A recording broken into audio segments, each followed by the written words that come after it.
ಅನ್ನದಾನದ ಸೇವೆ ಶ್ರೀ ಕಬಾಡಿ ದೊಡ್ಡನಾಗು ಸಹ ಅವರ ಕುಟುಂಬದ ಟ್ರಸ್ಟ್ ಇಂದ ನಡೀತಾ ಇದೆ.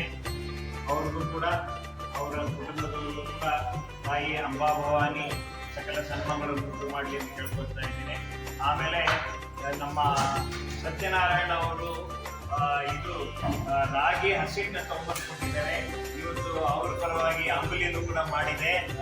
ಅವ್ರಿಗೂ ಕೂಡ ತಾಯಿ ಅಂಬಾಭವಾನಿ ಸಕಲ